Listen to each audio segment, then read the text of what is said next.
আসসালামু আলাইকুম। অন্য মঞ্চের আলাপচারিতায় আপনাদের সকলকে আমন্ত্রণ জানাচ্ছি। প্রিয় দর্শক, আমরা দেশের এখন রাজনীতির একটা অদ্ভুত মুহূর্তে দাঁড়িয়ে আছি। একদিকে নির্বাচন হবে, কিন্তু সেই নির্বাচনের আগে কি কি হবে অথবা কি কি হওয়া উচিত তা নিয়ে বিরোধ। নির্বাচন কি জুলাই সনদের ভিত্তিতে হবে? নির্বাচনের আগে কি নতুন সংবিধান পাবো আমরা, নাকি আগের সংবিধান অনুযায়ী হবে? কেউ দাবি করছেন নতুন সংবিধান ছাড়া তারা নির্বাচন করবেন না। আবার এই সরকার দাবি করছে, সরকার বলছে যে তারা যখন জুলাই ঘোষণাপত্র দিল গত আগস্ট মাসে, তখন তারা বলেছেন যে তাদের এই সরকার নাকি সাংবিধানিক সরকার। তো সাংবিধানিক সরকার যদি সংবিধান পরিবর্তন করতে চায়, তাহলে সেটা জাতীয় সংসদ ছাড়া কিভাবে করবে? এই সমস্ত নানা ধরনের বিতর্ক। আবার এর মধ্যে দেখা যাচ্ছে কোনো কোনো রাজনৈতিক দল এই সমস্ত দাবির জন্য বিক্ষোভ করছে। তারা বিক্ষোভটা কেন করছে, কার কাছে তাদের দাবি? আলোচনা তো চলছে একদিকে, এই বাস্তবতার মধ্যে দেখছি আমরা যে সরকার প্রধান ডক্টর ইউনূস উনি আবার যুক্তরাষ্ট্রে যাচ্ছেন জাতিসংঘ অধিবেশনে অংশ নিতে, যোগ দিতে। সেখানে সঙ্গে নিয়ে যাচ্ছেন তিনটা রাজনৈতিক দলের লিডার, তিনটা রাজনৈতিক দলের 4 জন নেতাকে। এটা কেন? এটা কিন্তু ক্লিয়ার না। অনেকে বলছে যারা মানে আপনার দুর্মুখ যারা, তারা বলছেন যে ওখানে গেলে হয়তো আওয়ামী লীগের কাছ থেকে তারা একটা বড় ধরনের বাধার মুখে পড়তে পারেন, এই জন্য সেই বাধার হাত থেকে বাঁচার জন্য বিএনপি জামাত এদেরকে নিয়ে যাচ্ছেন, যাতে নাকি তাদের সমর্থকরা সেখানে পাল্টা বাধা তৈরি করতে পারে। সব মিলিয়ে একটা সিচুয়েশন কেমন হয়ে যাচ্ছে। এই সমস্ত বিষয় নিয়ে আলাপ করার জন্য আজ আমরা আমন্ত্রণ জানিয়েছি সাংবাদিক ও কলামিস্ট জনাব আমিন আল রশিদকে। জনাব আমিন আল রশিদ, আমাদের অনুষ্ঠানে আসার জন্য আপনার প্রতি কৃতজ্ঞতা। আশা করি আপনি আমাকে শুনতে পাচ্ছেন। জি, কলবে শুনতে পাচ্ছি। এবং আপনার অনুষ্ঠান শুরুর আগে একটু দর্শকদের উদ্দেশ্যে বলি, আপনাকে নিয়ে কয়েকদিন পর পরেই একটা গুজব ছড়ায় সোশ্যাল মিডিয়ায় যে আপনি গ্রেফতার হয়েছেন। গতকাল মধ্যরাতে একই রকমের একটা পোস্ট দেখলাম, অনেকে শেয়ার করছেন এবং আমরা টেক্সটটা দেখেই বুঝেছি এটা গুজব। আপনাকে নিয়ে যে কয়েকদিন পর পরে একটা গুজব ওঠে, এটা একটা ইন্টারেস্টিং আমার কাছে মনে হয় যে আপনি অ্যারেস্ট হয়ে যাচ্ছেন। এখন কেউ কেউ চায় হয়তো আপনি অ্যারেস্ট হন, আবার কেউ হয়তো আপনাকে অনেক বেশি উদ্বিগ্ন, যেহেতু আপনি সোজা সাপটা কথা বলেন। তো এটা একটা ইন্টারেস্টিং ব্যাপার। ফলে আমার জি আমি একটু বলি আপনাকে, এটা কতটা ইন্টারেস্টিং জানি না, হয়ে গেলে আমি কতটা ইন্টারেস্ট ফিল করবো তাও জানি না। যে এখানে এখানে যেটা মানে এখানে সাইকোলজিটা আপনাকে বলি। সাইকোলজিটা হলো 2 ধরনের সাইকোলজি। এটা যারা এটা লিখেন, এটা ফেসবুকে গুজবটা ছড়ানো হয়। প্রথমে একজন ছড়ান, আমার একটা ছবি দিয়ে লিখেন যে উনি, এবং এটা লেখার পর উনি জানেন যে অনেকে এটাকে বিশ্বাস করবে। কারণ যে বাংলাদেশে এখন যেটা হয়েছে, বাংলাদেশে এখন যত কিছু আমরা গণতন্ত্রের দিকে যাচ্ছি, আমাদের এখানে ডক্টর ইউনূসের মতো লোক আছেন, অনেকে অনেক কিছু বলেন, কিন্তু আমাদের এখানে গ্রেফতার হওয়ার জন্য বাংলাদেশে গত কয়েকদিনের যে এক্সাম্পল, যে মনিরুল আলম পান্না, হাফিজুর রহমান কার্জন, আপনি বলেন তো এই 2 জনকে গ্রেফতার করার পিছনে কি কারণ থাকতে পারে, কি লজিক থাকতে পারে? হয়েছে তো। তো যদি মনিরুল আলম পান্না গ্রেফতার হতে পারে, যদি হাফিজুর রহমান অধ্যাপক হাফিজুর রহমান কার্জন গ্রেফতার হতে পারে, তা আমি কোন স্যার? আমি হতে পারি। কাজে মানুষ কিন্তু মনে করে যে হতে পারে, তার মানে একটা সম্ভাবনা কিন্তু আছে বলেই তারা কিন্তু করে। আচ্ছা, এগুলো একটা দিক, এটা হলো বিশ্বাসযোগ্যতার কারণে। আর দ্বিতীয় যে ঘটনাটা ঘটে সেটা হলো যে মঞ্জুর আলম পান্না গ্রেপ্তারের আগে আগে যে সমস্ত কথাবার্তা বলতেন, হাফিজুর রহমান কার্জন ওই দিনই উনি যে কথাগুলি বলেছিলেন, ওই সমস্ত কথা তো আমরা বলি, যে কারণে ওই কারণে যদি গ্রেপ্তার হতে হয় তাহলে আমি হতে পারি। এখানে একটা ইয়ে আছে। আরেকটা বিষয় হচ্ছে, যারা এটা দেয় এই স্ট্যাটাসটা, তারা কিন্তু আমাকে ভালোবেসে দেয় না। তারা দেয় এই কারণে, ভাই আপনি জানেন সোশ্যাল মিডিয়া এখন ভিউ বাণিজ্য হয়, কিন্তু কত লোকে দেখছে না দেখছে, তারা একটা ভিউ এর একটা ইস্যু খুঁজে যে কি দিনে পরে লোকে দেখবেই, মানে কোনটা দিনে পরে শিওর সাকসেস। তো দেয় তারা, এটা মনে করে এটা দিনে শিওর সাকসেস। এবং এটা নিয়ে কিন্তু যখন দেয় এটা শেয়ার হয়, অনেক কমেন্ট করে, অনেক ভিউ হয়, হয়তো এই কারণে করে। কিন্তু এতে আমার কোনো সমস্যা না। সমস্যাটা কথা জানেন? সমস্যাটা হলো যারা আমার গ্রেপ্তার হওয়া না হওয়াটা নিয়ে বদার করেন, যারা চিন্তা করেন যে লোকটা কেমন আছে, লোকটা একটু খবর নেই, তাদের সমস্যা। কালকে রাত থেকে পর্যন্ত আমি প্রায় 50-60টা ফোন পেয়েছি আমার এখানে আমার স্ত্রীর এখানে। আমাদের ঘুম নষ্ট হয়েছে, সে ঠিক আছে, আমি শেষ দিয়ে যে আমি ফোন সাইলেন্ট করে রাখছি, আমি বুঝতে পারি নাই। কিন্তু যারা ফোন করেছেন তারা তো উদ্বেগে ছিলেন। তো এই লোকগুলিকে উদ্বিগ্ন রাখা, এটা কি কোনো সামাজিক একটা মানে এই দায়িত্ববোধের পরিচয় কেউ দিতে পারে? এই লোকগুলি তো উদ্বিগ্ন ছিলেন। কেন আপনারা আমার কথা ভাই, বাণিজ্য করেন আপনারা, অসুবিধা নেই, কিন্তু আমাকে বাণিজ্যের পণ্য বানায় না। যাই হোক, আপনি তুললেন, আমরা এখন রাজনীতি প্রসঙ্গে আসি, ব্যক্তিগত প্রসঙ্গে বাদ দিয়ে। আপনি যে প্রশ্নটা তুললেন যে সবশেষ যে ইস্যুটা, আপনার প্রধান উপদেষ্টা এবার সফরে যাচ্ছেন 3টি রাজনৈতিক দলের 4 জন সিনিয়র মোস্ট নেতাকে নিয়ে, এটা খুব সিগনিফিকেন্ট। আপনি খেয়াল করবেন এর আগেও আমাদের দেশের সরকার প্রধানরা তো জাতিসংঘের অধিবেশনে গেছেন, সেখানে কিন্তু অন্য রাজনৈতিক দলের নেতাদেরকে নিয়ে যাওয়ার ঘটনাটা আমরা দেখি, এটা বিরল ঘটনা। এখন আমি 3-4টা কারণ খুঁজে পাই যে কেন এই প্রধান উপদেষ্টা এবার এই সফরে 3টি দলের 4জনকে নিয়ে যাচ্ছেন। এটা হতে পারে এক, যে যেহেতু এই সরকারটি একটি নির্দলীয় সরকার এবং শুরু থেকে এই সরকারের একটা বড় এজেন্ডা বা সরকারের শীর্ষ ব্যক্তিত্বদের কথাবার্তা যেটা আমরা বুঝি, তারা একটা রাজনৈতিক ঐক্য চান। এবং আপনার মনে থাকবে যে প্রধান উপদেষ্টা হওয়ার আগে যেদিন ডক্টর মোহাম্মদ ইউনূস বাংলাদেশে এসে ভাষণ একটা বক্তৃতা দিলেন, সেখানে তিনি বলেছিলেন যে আমরা সবাই মিলে একটি নেশন, এক মানে বিভেদ থাকবে না। তো কিন্তু আমরা দেখেছি যে গত 1 বছর ধরে এই জায়গাটায় খুবই বিচ্যুতি ঘটেছে, অনেক ধরনের প্রশ্ন তৈরি হয়েছে যে বাংলাদেশের মানুষ যে পলিটিক্যালি ডিভাইডেড, বিভাজিত, সেটা অনেক বেশি প্রকাশ্য হয়েছে, অনেক বেশি বেড়েছে। এরকম অবস্থায় এই শান্তিতে নোবেলজয়ী একজন মানুষের নেতৃত্বে যে সরকার পরিচালিত হচ্ছে, সেই সরকারের আমলে যদি রাজনৈতিক বিভাজন বাড়ে, মানুষে মানুষের বিভাজন বাড়ে, এটি ব্যক্তি ইউনূসের জন্য একটি বড় কি বলবো যে একটা ধাক্কা। ইন্টারন্যাশনাল কমিউনিটিতে তার জন্য একটা প্রশ্ন মুখোমুখি তিনি হতে পারেন।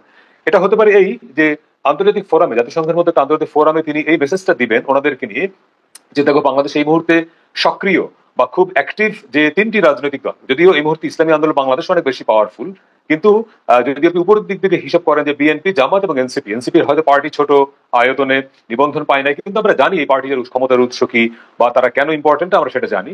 ফলে এই 3টি দলকে আমরা যদি এই মুহূর্তে রাজনৈতিক দলের সবচেয়ে পাওয়ারফুল ধরি, সবচেয়ে সক্রিয় বা সবচেয়ে কার্যকর ধরি, তাহলে এই 3টি রাজনৈতিক দলের সঙ্গে সরকারের কোনো দূরত্ব নেই, এটি একটি মেসেজ দেওয়া ইন্টারন্যাশনাল প্ল্যাটফর্মে, এটি একটি কারণ হতে পারে। অর্থাৎ প্রফেসর ইউনূস দেখালেন তারা বাইরে থেকে যাই মনে করেন না কেন, রাজনৈতিক দলগুলোর সঙ্গে কিন্তু আমার সরকারের একটা আন্ডারস্ট্যান্ডিং বা একটা ঐক্য আছে। এটা হলো এক।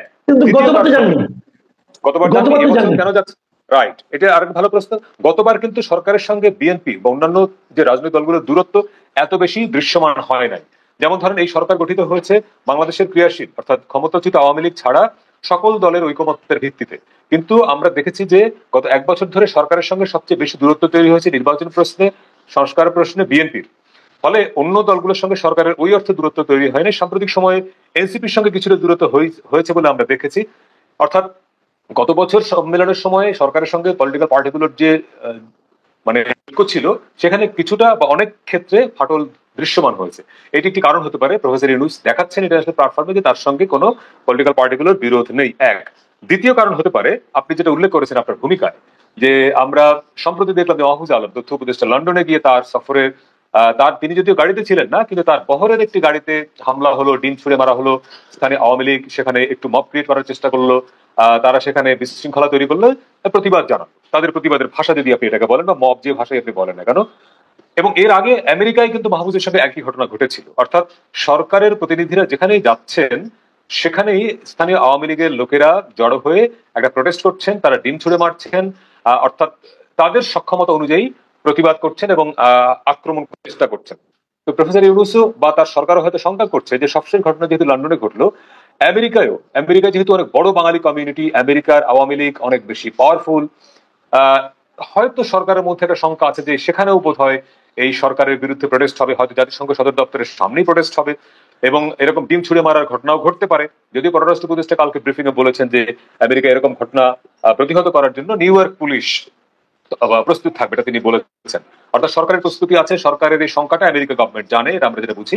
সেই ক্ষেত্রে হতে পারে যে প্রফেসর ইউনূস বা তার সরকার হয়তো ভাবছেন যে যদি মেজর পলিটিক্যাল পার্টিগুলোর শীর্ষ নেতাদেরকে সঙ্গে নিয়ে যাওয়া যায়, তাহলে ওই পার্টিগুলোর যারা স্থানীয় নেতা করবে তারা হয়তো এক ধরনের এটা প্রতিহত করার চেষ্টা করবে। ধরেন আমেরিকা বা নিউ ইয়র্ক আওয়ামী লীগ যদি একটা প্রোটেস্ট করে এবং সেখানে যদি ওই সফরে যেহেতু প্রফেসর ইউনূসের সঙ্গে মির্জা ফখরুল, জামায়াতের আব্দুল্লাহ তাহের, এনসিপির আখতার তারা আছেন, ওইখানে কিন্তু যদি সত্যি সত্যি ডিম ছুড়ে মারার মতো ঘটনা ঘটে বা অন্য কোনো প্রোটেস্ট হয়, তখন কিন্তু লোকাল বিএনপি, লোকাল জামাত, লোকাল এনসিপি, ওনাদের যারা নেতা কর্মী সমর্থক, তাদের একটা অব্লিগেশন তৈরি হবে যেটা প্রোটেস্ট করা, প্রতিহত করা।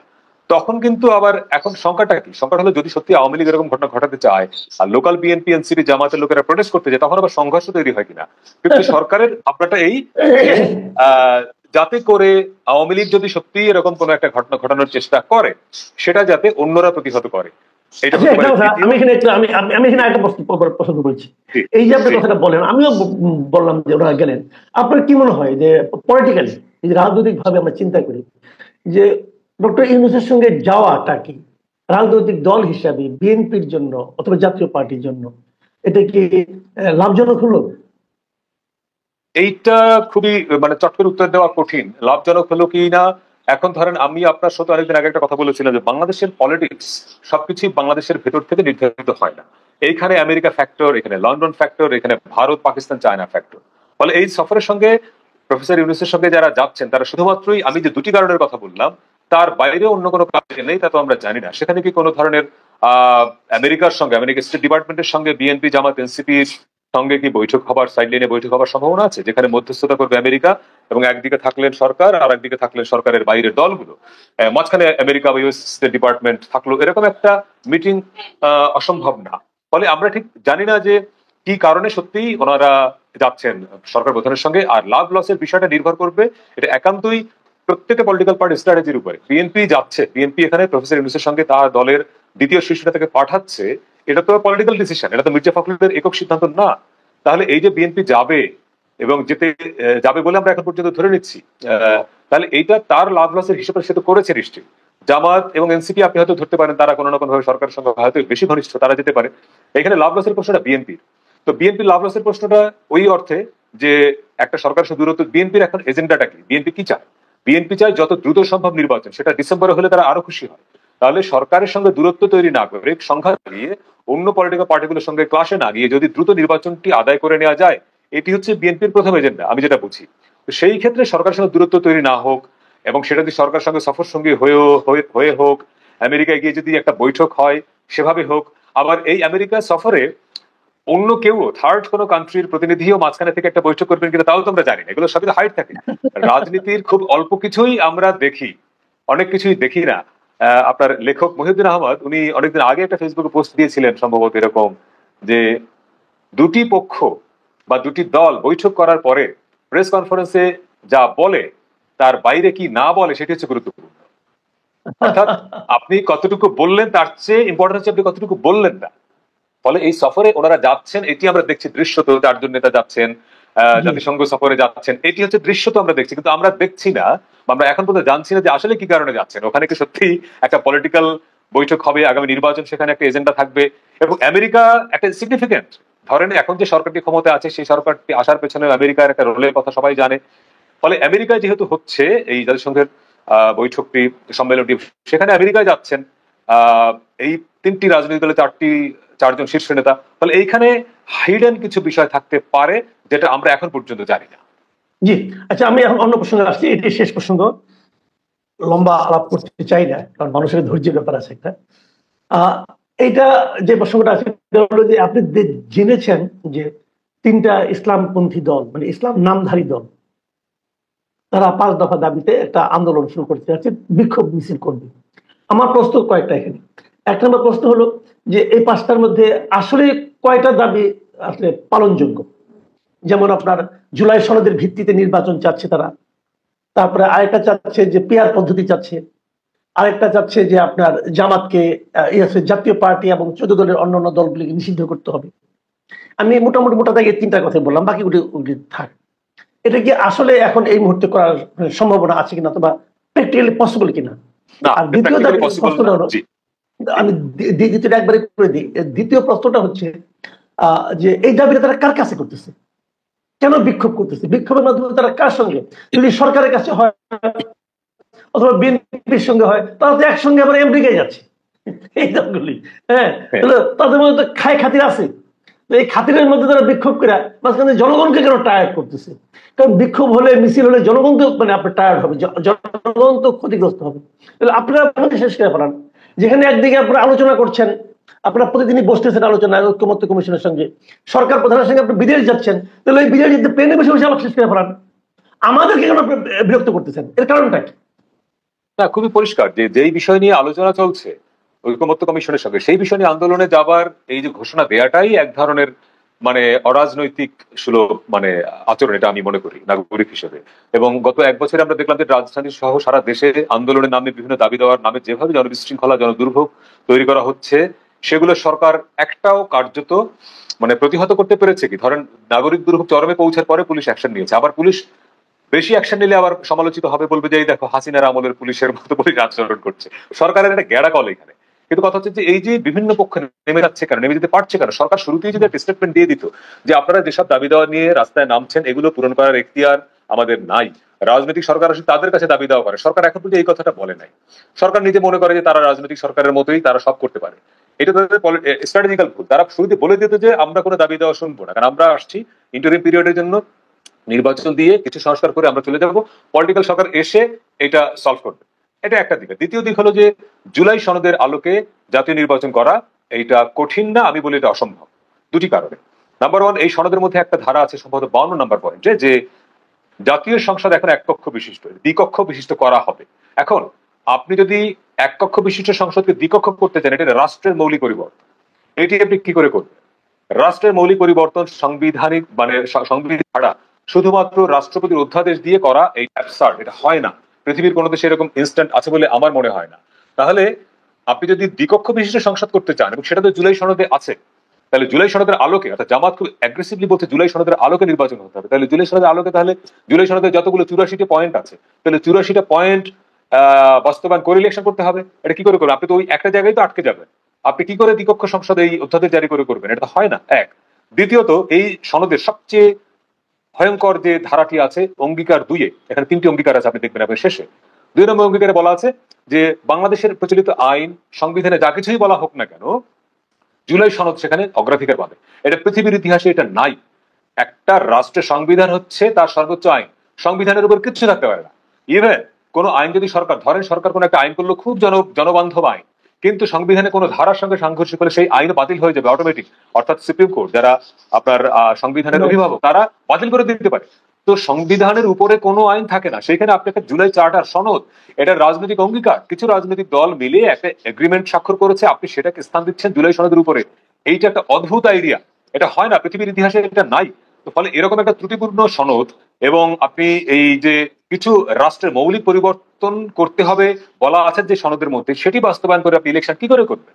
সমাধানটা কি? সমাধান খুব পরিষ্কার, আমি যেটা বুঝি, এবং বিএনপি সেই লাইনই বলেছে, কিছুটা খেয়াল করলাম যে এই সনদে কিছু কিছু জায়গায় দ্বিমত থাকবে, কিছু কিছু জায়গায় স্ট্রংলি দ্বিমত থাকবে। স্ট্রংলি দ্বিমতের জায়গাটা হচ্ছে এক, যে সংবিধানের উপরে স্থান দেওয়া যাবে না। এখানে এগ্রি করতে হবে, সকল পলিটিক্যাল পার্টিকে এখানে আসতে হবে যে সংবিধানের উপরে কোনো ডকুমেন্ট থাকতে পারে না। এটা তাহলে রাষ্ট্র থাকে না। সংবিধানের উপরে কোনো ডকুমেন্ট থাকা মানে আপনি রাষ্ট্রটা নাই, ফলে এইটা বাদ দিতে হবে। দ্বিতীয়ত, মেজর চেঞ্জেস, ধরেন যেটা চেঞ্জ করতে আপনার রাষ্ট্রের অধ্যাদেশ বা কোনো একটা আইনি কাঠামো বা কি বলা যায় তাৎক্ষণিক নির্বাহী আদেশে সম্ভব না, সাংবিধানিক পরিবর্তন লাগবে, সেটা করতে হবে নির্বাচনের পরে নির্বাচিত সরকারের আমলে। বাকিগুলোর ব্যাপারে সরকার অধ্যাদেশ জারি করে, যেমন ধরেন পুলিশ কমিশন গঠন, পুলিশ কমিশন গঠনের জন্য সংবিধান পরিবর্তন লাগে না, ওইটা আপনি একটা নির্বাহী আদেশে করে দেন। তারপরে যেমন ডেপুটি স্পিকার, স্থায়ী কমিটির গুরুত্বপূর্ণ কমিটিগুলোর প্রেসিডেন্ট বিরোধী দল থেকে নেওয়া, এগুলোর জন্য তো আর কোনো সংবিধান চেঞ্জ করা লাগে না, কারণ এগুলো সাংবিধানিক বাধ্যবাধকতা নাই। নির্বাচনের পরে এটা সংসদ ডিসিশন নেবে যে বিরোধী দল থেকে আমরা ডেপুটি স্পিকার নিব, 4টা-5টা বড় স্থায়ী কমিটির প্রেসিডেন্ট বিরোধী দল থেকে, এটা করার জন্য এটাও পলিটিক্যাল পার্টি এগ্রি করলেই হয়, যে আমরা সাইন করলাম যে আমরা ক্ষমতায় আসলে বিরোধী দল থেকে ডেপুটি স্পিকার নিব, এটা এগ্রিমেন্টের ব্যাপার। কিন্তু দ্বিকক্ষ সংসদ করা, তারপর সংবিধানের চেঞ্জ করা, আপনি সংবিধানের শব্দ চেঞ্জ করতে পারবেন না সংসদ ছাড়া। যদি করেন ইনস্ট্যান্ট আছে যে অধ্যাদেশ জারি করে বা সংবিধানে কিছু চেঞ্জ করে, কিন্তু রাষ্ট্রের মৌলিক পরিবর্তন হবে এরকম কোনো চেঞ্জ আপনি অধ্যাদেশে করতে পারবেন না। ফলে এটা পলিটিক্যাল পার্টিগুলোকে এগ্রি করতে হবে যে আমরা এই কাজগুলো ক্ষমতায় আসার পরে করব, আমরা একমত হলাম, এবং তাদের এই এগ্রিমেন্টটা থাকবে তাদের নির্বাচনী ইশতেহারে। তারা নির্বাচনী ইশতেহারে বলবে যে আমরা জুলাই সনদে স্বাক্ষর করেছি, আমরা এই মেজর চেঞ্জেস আমরা আনবো যদি আপনারা আমাকে ক্ষমতায় মানে ভোট দেন। পিপল উইল ডিসাইড, জনগণ রায় দিবে যে হ্যাঁ ঠিক আছে, আপনার এই ইশতেহারের সঙ্গে আমি একমত, আপনি এই চেঞ্জ করতে চান, আপনাকে আমি ভোট দিব। তখন যদি মানুষ বিএনপিকে ভোট দেয়, বিএনপি ক্ষমতা আসে ওই চেঞ্জ গুলো করবে জুলাই সনদের আলোকে। মানুষ যদি মনে করে এনসিপি কে ভোট দিবে, এনসিপি ক্ষমতা আসলে এনসিপি করবে, জামাত করবে। কিন্তু আপনি পিপলের ম্যান্ডেট না নিয়ে, জনগণের মতামত না নিয়ে, জনগণের ভোট না নিয়ে আপনি অধ্যাদেশ জারি করে রাষ্ট্রীয় নির্বাহী ক্ষমতার বলে এটা করে ফেলবেন, এটা অসম্ভব, এটা হবে না। এটা হলে পরে হবে কি, ভবিষ্যতে চ্যালেঞ্জ হবে, এই টোটাল জুলাই সনদ অন্ধকারে পড়ে যাবে। অনেক ধন্যবাদ, অনেক ধন্যবাদ জানাব। এটা হয় না। প্রিয় দর্শক, আপনি শুনলেন। জি, আপনি আর কিছু বলবেন? না, তবে আমি বলছি যে এইভাবে হয় না, এই প্রক্রিয়ায় হয় না, এটা করতে হবে আপনি সাংবিধানিক প্রক্রিয়ায়, এবং পলিটিক্যাল পার্টিগুলো একটা একমত হবে একটা জায়গায়, এবং এইটা বাস্তবায়ন হবে নির্বাচনের পরে। মানুষকে সিদ্ধান্ত নিতে হবে যে হ্যাঁ আমরা পলিটিক্যাল পার্টিগুলোর এই প্রতিশ্রুতির সঙ্গে আমরা একমত, আমরা মনে করি তারা ক্ষমতায় আসুক, তখন মানুষ যাকে ভোট দিবে সে ক্ষমতা সেটা বাস্তবায়ন করবে। আপনি পিপলের ম্যান্ডেট না নিয়ে শুধুমাত্র নির্বাহী আদেশে, শুধুমাত্র অধ্যাদেশে আপনার রাষ্ট্রীয় ক্ষমতা দিয়ে এরকম রাষ্ট্রের ম্যাসিভ চেঞ্জ করতে পারেন না। জি, অনেক ধন্যবাদ, অনেক ধন্যবাদ জনাব আমিনুল রশিদ। প্রিয় দর্শক, আপনারা শুনলেন আমাদের বিভিন্ন রাজনৈতিক পরিস্থিতি, বিশেষ করে সংবিধানের উপর এবং সংবিধান পরিবর্তনের উপর এবং জুলাই সনদ নিয়ে আমিনুল রশিদের বক্তব্য। আমি ব্যক্তিগতভাবে জানি যে এই সংবিধান বিষয়ে আমিনুল রশিদের ব্যাপক পড়াশোনা আছে, এই বিষয়ে ওনার একাধিক গ্রন্থ আছে, আপনারা চাইলে পড়েও দেখতে পারেন। তো ওনার এই বিশ্লেষণগুলো খুবই গুরুত্বপূর্ণ আমার মনে হয়। যারা এই কাজগুলি করছেন তারাও এই সমস্ত ওনার বক্তব্যগুলো তারা বিবেচনা রাখবেন বলে আমি মনে করি। কারণ আপনি এখন একটা গায়ের যদি কিছু একটা করে ফেললেন, পরবর্তী সময় যদি এটা অনেক লোকের ভোগান্তির কারণ হয়। কারণ আপনারা যারা করছেন, আলী রিয়াজ সাহেব, মুনির হায়দার সাহেব, বদির আলম মজুমদার, এরা সবাই তো ভাই আমেরিকার নাগরিক। দুদিন পরে তারা এই কাজ শেষ করে আমেরিকায় চলে যাবেন। কিন্তু কত লোক বিপদগ্রস্ত করে যাবেন, পুরো রাষ্ট্রকে বিপদগ্রস্ত করে যাবেন কিনা, সেটাও কিন্তু বিবেচনা করতে হবে। যারা এটা গ্রহণ করবেন তারাও এটা বিবেচনা করবেন বলে মনে করি। এখন এ পর্যন্তই। আল্লাহ হাফেজ।